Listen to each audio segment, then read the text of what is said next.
Wherever you go, whatever you do, throw a little at it. Omax, Vest and Briefs. கடந்த 2022ஆம் ஆண்டு பிப்ரவரி மாதம் தொடங்கிய ரஷ்யா யுக்ரைன் போர் இன்னும் முடிவுக்கு வராமல் நீடித்து வருகிறது. உலக வல்லரசாக இருக்கும் ரஷ்யாவின் தீவிர தாக்குதல்களுக்கு மத்தியிலும் யுக்ரைன் புத்திசாலித்தனமாகவும் நேர்த்தியான வியூகத்துடனும் ரஷ்யாவை திணறடித்து வருகிறது. கடந்த ஜூலை 16ஆம் தேதி ரஷ்யா மீது பேரழிவை ஏற்படுத்தும் நீண்ட தூர ட்ரோன்களின் கூட்டத்தை ஏவி யுக்ரைன் வெற்றிகரமான தாக்குதலை நடத்தியுள்ளது. ரஷ்யாவின் சரடோவ் பிராந்தியத்தில் உள்ள ஏங்கெல்ஸ் 2 விமான தளம் யுக்ரைன் எல்லையிலிருந்து சுமார் 800 கிலோமீட்டர் தொலைவில் அமைந்துள்ளது.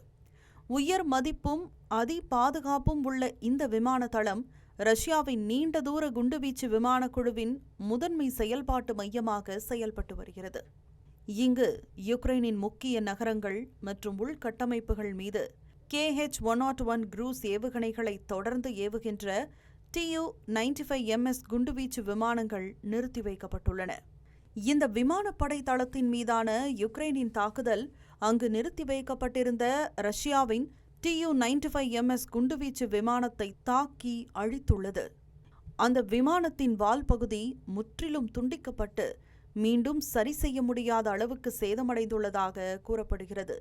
விமானம் சேதமடைந்திருப்பதை செயற்கைக்கோள் படங்களும் உறுதிப்படுத்தியுள்ளன.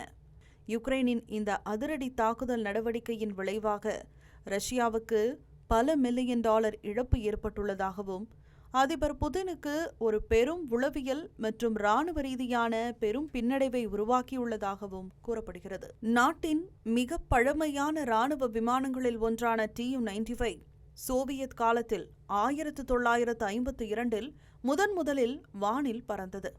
ரஷ்யாவின் ஆயுத களஞ்சியத்தின் ஒரு முக்கிய அங்கமாக இன்றும் தொடரும் இந்த குண்டுவீச்சு விமானம் 4 குஸ்னெட்சோவ் NK-12 டர்போபிராப் என்ஜின்களால் இயக்கப்படுகிறது. இது இதுவரை உருவாக்கப்பட்டதிலேயே மிகவும் சக்தி வாய்ந்த டர்போட்ராப் என்ஜின்களாக கருதப்படுகின்றன. கடைசி Tu-95MS விமானம் கடந்த 1992இல் தயாரிக்கப்பட்டது. இந்த வகை புதிய விமானங்களை தயாரிக்க தேவையான சோவியத் காலத்தின் அசல் உற்பத்தி அமைப்பு இப்போது ரஷ்யாவிடம் இல்லை என்பதால் நவீனமயமாக்கல் திட்டங்கள் மூலம் தற்போதுள்ள குண்டுவீச்சு விமானங்களின் ஆயுட்காலத்தை நீட்டிப்பதில் மட்டுமே ரஷ்யா கவனம் செலுத்தி வருகிறது. மேம்படுத்தப்பட்ட Tu-95MSM பதிப்புகள் உட்பட ரஷ்யாவின் Tu-95 விமானக்குழுவில் சுமார் 60 விமானங்கள் இருப்பதாக மதிப்பிடப்பட்டுள்ளது. அமெரிக்காவின் B-2 ஸ்பிரிட் அல்லது ரஷ்யாவின் திட்டமிடப்பட்ட PAK-DA ஸ்டெல்த் குண்டுவீச்சு விமானம் போன்ற புதிய விமானங்களின் ஸ்டெல்த் திறன்கள் இந்த Tu-95MS விமானத்திற்கு இல்லை என்றாலும் அதிக பாதுகாப்புள்ள பகுதிகளிலிருந்து விலகி நீண்ட தூரத்திலிருந்து ஏவுகணைகளை ஏவும் திறனை கொண்டிருப்பதால் இவை ஆபத்தானதாகவே கருதப்படுகிறது.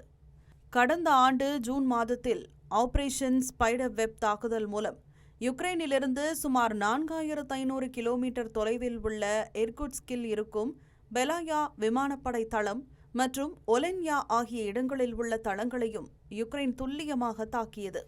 இதில் குறைந்தது 41 கனரக ரஷ்ய குண்டுவீச்சு விமானங்கள் சேதமடைந்ததாக தகவல்கள் தெரிவித்தன. ரஷ்யாவால் எளிதில் மீண்டும் உருவாக்க முடியாத, ஈடு செய்ய முடியாத சொத்தான Tu-95 குண்டுவீச்சு விமானத்தை முற்றிலுமாக அழித்ததன் மூலம் ரஷ்யாவின் அணு ஆயுத திறன் கொண்ட இராணுவம் முற்றிலும் பாதுகாப்பற்றது என்பதை உலகத்துக்கு யுக்ரைன் நிரூபித்துள்ளது. இது ரஷ்யா பற்றி நிலவிய பாதுகாப்பு குறித்த மாயையை நிரந்தரமாக தகர்த்துள்ளது.